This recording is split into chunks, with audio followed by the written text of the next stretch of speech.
Paz e força, pessoal. Muito bom estarmos juntos mais uma vez. Tempo de reflexão, de oração, começando o nosso dia. Você que vai assistir esse momento em outro horário, que Deus abençoe você, Deus te fortaleça, essa palavra aqueça o seu coração, esse momento de oração te ajude na caminhada. Nós queremos mais uma vez pedir ao Pai por mais um dia de trabalho, nossa jornada juntos. Que Deus nos ajude a seguir e viver a vontade dele para nós, entendermos o que ele tem para nós. Quero agradecer a cada um de vocês que divide esse momento. Aí, com certeza, a gente espera que você possa repartir, já convidar outras pessoas, mostrar essa palavra, dividir essa palavra com outras pessoas. Mas, sobretudo, né, que a palavra de Deus, ela aqueça o nosso coração mais uma vez. Por isso eu quero convidar você a nós orarmos juntos. Pedimos ao Pai sobre a nossa jornada. Deus, muito obrigado.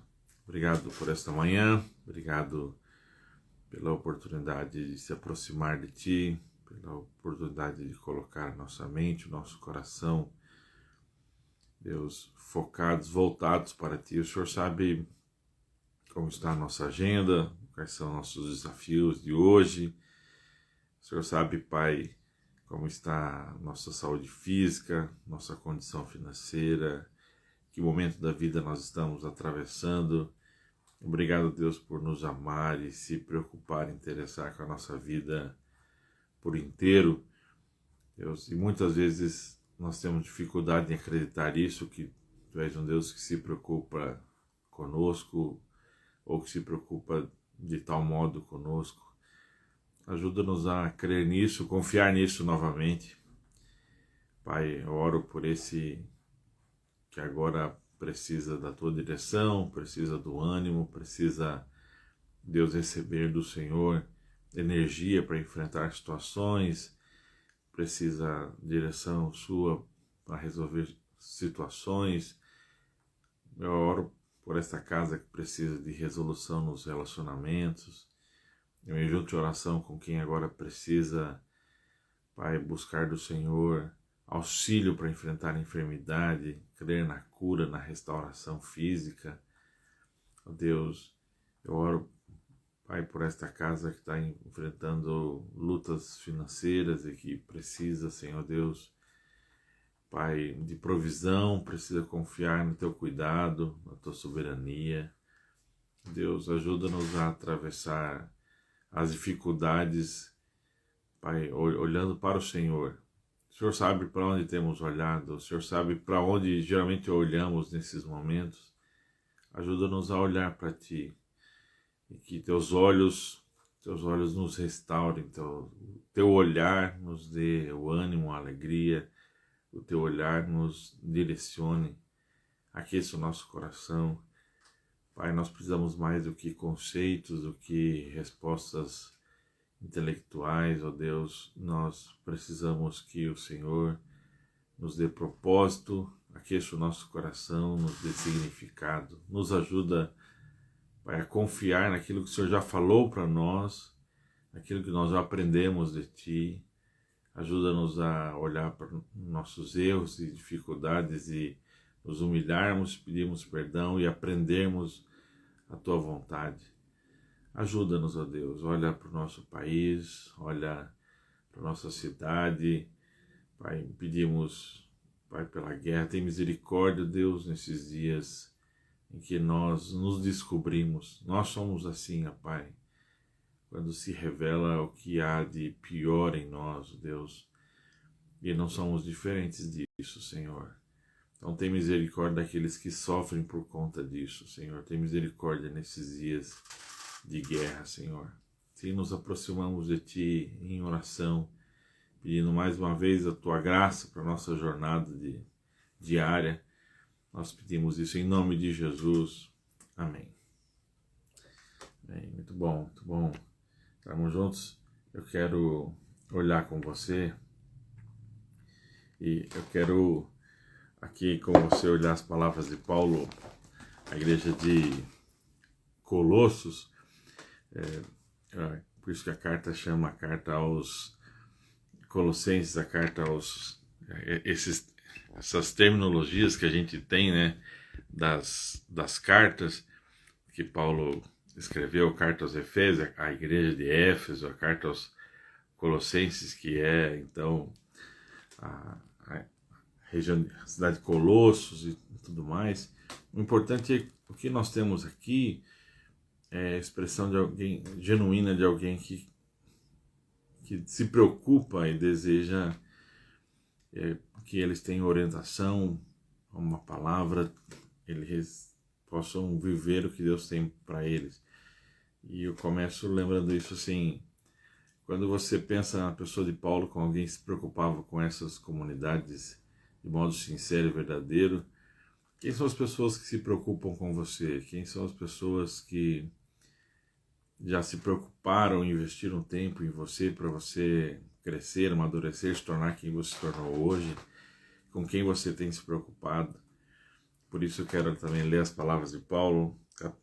Eu quero pegar aqui o último versículo do capítulo 1 e o início do capítulo 2. A gente tem isso aqui numerado, mas lembrando que quando Paulo escreveu, isso aqui é um texto fluido, né? Então, Paulo está escrevendo e ele diz assim: é por isso que trabalho tanto, dia após dia, ano após ano, fazendo o melhor que posso com o vigor que Deus tão generosamente me dá. Saibam que continuo a trabalhar o mais que posso por vocês e também pelos cristãos de Laodiceia. Poucos de vocês me conhecem pessoalmente, mas isso não faz diferença. Estou do lado de vocês, junto com vocês. Vocês não estão sozinhos. E nos próximos versos, Paulo vai descrever aqui algumas características, algumas marcas da vida que ele espera que seja formada e que eles vivam. Uma questão que a gente se pergunta quando você olha para Paulo aqui, Paulo está se dirigindo a ele e dizendo: olha, eu me afadigo, eu me esforço. Algumas traduções vão usar essa expressão aqui, afadigar, ou seja, viver esse cansaço, provocar esse cansaço que a gente vive aqui, e você tem essa fadiga, o corpo que é levado ao extremo, a energia, o tempo, esse desgaste, a ideia do esforço aqui, toda essa força que é colocada para fora, né? Esse esforço. E Paulo está dizendo: eu tenho me afadigado por vocês, e isso constantemente.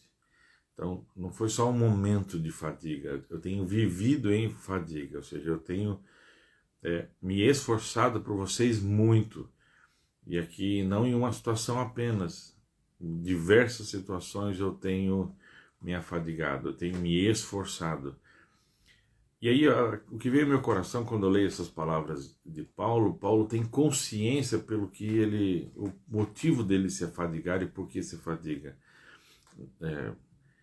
O nosso corpo, por si só, ele tende a procurar na situação que gaste menos energia. Isso tem a ver com a nossa sobrevivência, nosso desenvolvimento e tudo mais. E nós precisamos isso intencionalmente, decidir se afadigar, ou seja, se esforçar, se aplicar. Muitas pessoas não conseguem se esforçar, não conseguem perseverar, não conseguem fazer esse dia a dia de fadiga. E uma das razões é por não ter motivo. Mas por que eu faço isso? Os motivos são essa força que a ideia da motivação, a psicologia vai nos ensinar sobre isso, ou seja, a motivação é essa força que nos faz superar limites para que a gente consiga se afadigar dia a dia, ano após ano, a expressão que Paulo falou aqui, e nos consegue levar a esforçar, ou seja, e aqui Paulo não está falando de benefício próprio, está falando de benefícios que as pessoas vão receber. Por quem você tem se afadigado? Se você pegar seus últimos anos de vida, por que você tem se esforçado? Pelo que você tem se esforçado? Quais têm sido as motivações da sua fadiga? A busca de uma vida de descanso, a busca de uma vida mais leve, a busca de uma vida equilibrada, a busca de saúde é uma busca verdadeira e importante. Mas nós descobrimos ao longo da maturidade que assim, a vida ela vale a pena e a gente consegue enfrentar isso porque a gente se percebe, a gente se descobre se esforçando, se entregando, se afadigando, e a gente sabe por que a gente faz isso. Isso tem a ver com quem nós somos, isso tem a ver com quem nós queremos que os outros se tornem, isso tem a ver com essa motivação. Paulo, no final do versículo 29, ele vai dizer assim: eu tenho em mim aqui algo que Deus me dá, essa energia, essa força que Deus me dá, que Ele põe em mim. Ou seja, Deus tem colocado força em você para quê? E eu tenho me perguntado sobre isso. O que Deus tem me dado energia? Onde eu tenho colocado essa energia, capacidade e oportunidade que Deus tem me dado? Convite de reflexão, o exemplo da vida de Paulo para mim, para você é essa. Tipo assim, avalie onde você tem se fadigado. E a resposta aqui não é assim, ó, pare de se afadigar. Porque por amor a gente se fadiga. E por amor a gente transforma as situações. Nosso esforço, né? Muitas nossas situações de vida, elas são transformadas e elas estão ligadas a esse nosso sacrifício, essa nossa entrega. Então, Paulo está dizendo assim, olha, não queira mais se fadigar. Eu me fadigo, ele está dizendo, e eu tenho me fadigado aqui, eu tenho me esforçado, eu tenho me entregue, dia após dia, ano após ano. Eu sei porque eu tenho feito isso e não paro, porque eu tenho clareza do que eu estou fazendo, pelo que eu estou fazendo, o que Deus está me usando para fazer isso. Então, não é apenas assim, eu preciso parar com essa fadiga, eu preciso não me esforçar, mas o convite dele refletir onde você tem colocado seu esforço. Essa força que você tira, para onde ela tem ido? Esforço, né? Ou seja, para onde você tem colocado essa força? E aqui também a gente se perguntar, e aí, como é que você consegue enfrentar tempos de fadiga? Porque você precisa se renovar. Ou seja, se você não recarregar as baterias, então, quando eu vejo Paulo dizendo sobre o seu esforço, ele não conseguiria enfrentar esse tempo de esforço, esse tempo de fadiga, se não cuidasse de si mesmo e se não renovasse. Ele diz assim, Deus tem me dado essa força, ou seja, esse Deus que renova em mim o que eu preciso para que eu me fadigue. Deus renova em mim a força que eu preciso para que eu aplique essa força no meu casamento, aplique essa força na educação dos meus filhos, eu aplique essa força nessa situação profissional, seja no investimento que eu tenho feito para minha mudança pessoal. Esse Deus que nos chama a nos esforçarmos, e nos esforçarmos pelos motivos corretos, de nos aplicarmos, de que não apenas que a nossa vida não tenha fadiga, mas que as fadigas da nossa vida, os esforços da nossa vida, os desgastes da nossa vida sejam desgastes que valham a pena. E que Ele nos renova, Ele nos renove, Ele nos dê força, a gente encontre força para continuar nos esforçando. A gente encontre energia, a gente encontre bateria. E sobretudo aqui, nós temos a renovação espiritual. Que Deus te visite renovando a tua alma, renovando o teu coração, a tua mente. Porque muitas vezes, mais do que uma renovação física, nós precisamos de uma renovação dos nossos pensamentos. Às vezes a questão não é a fadiga física, porque nós conseguimos até superar isso. A questão é que muitas vezes nós estamos fadigados, né, na nossa mente, nós estamos fatigados com pensamentos, estamos fadigados aqui, já não há mais energia para que a gente consiga dedicar a um relacionamento por questões conflitos que não foram resolvidos, por lixo que está na alma, por questões que a gente carrega de mágoa e de dor, ou seja, que nos impedem de que a gente possa se renovar e possa aplicar mais energia e continuar esse processo de esforço em direção ao motivo. Que Deus te dê sabedoria, inclusive para avaliar também as fadigas que não valem a pena. Nós erramos também nas nossas fadigas, nós erramos nos nossos esforços, e como é frustrante a gente olhar para trás assim, como eu não percebi, por que eu me apliquei a isso, por que eu me esforcei nisso, por que eu me permiti afadigar, né? Ou seja, chegar ao cansaço, ou seja, estressar aqui, chegar ao limite com isso, né? Então que Deus também te dê sabedoria para avaliar se é necessário parar, se é necessário interromper um processo.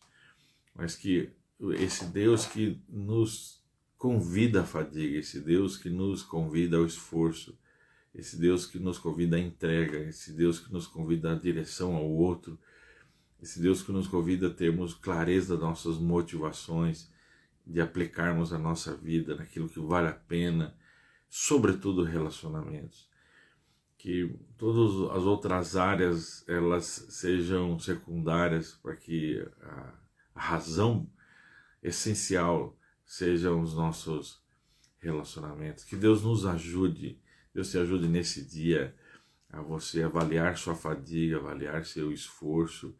Que Deus renove o seu tanque e enche o seu tanque, renove suas energias, o seu coração, a sua mente. Que Deus lhe ajude a fazer esse processo de limpeza, de renovação, para que isso não interrompa, né? Não interrompa os seus esforços, não interrompa, seja, a sua entrega, a sua dedicação. Que Deus nos ajude a refletir, assim como Paulo quis refletir. Ele falou assim, olha, eu gostaria que vocês me conhecessem pessoalmente. Ele está dizendo, vocês ainda não me conhecem, mas eu quero que vocês tenham certeza, eu estou do lado de vocês, junto com vocês. Vocês não estão sozinhos, que as pessoas pelas quais a gente se entrega a seu tempo possam perceber isso, porque não é algo imediato. Talvez você hoje está se fadigando no casamento e seu marido, sua esposa agora de imediato não percebe, mas que a seu tempo ele possa perceber, olha, ele não está sozinho, que seus filhos, sejam os relacionamentos aqui na família, seja um relacionamento de amizade, seja uma comunidade espiritual, seja alguém até mesmo que talvez não se conheça, mas pelo qual você tem se dedicado para que a pessoa possa encontrar mudança na sua vida, possa ver refletida na vida desta pessoa quem ela pode se tornar. Que Deus assim nos abençoe, Deus abençoe o seu dia, compartilhe essa palavra com outras pessoas e sobretudo a palavra de Deus encontre lugar na sua jornada pessoal. Amanhã de manhã estaremos de volta aqui. Aquele abraço.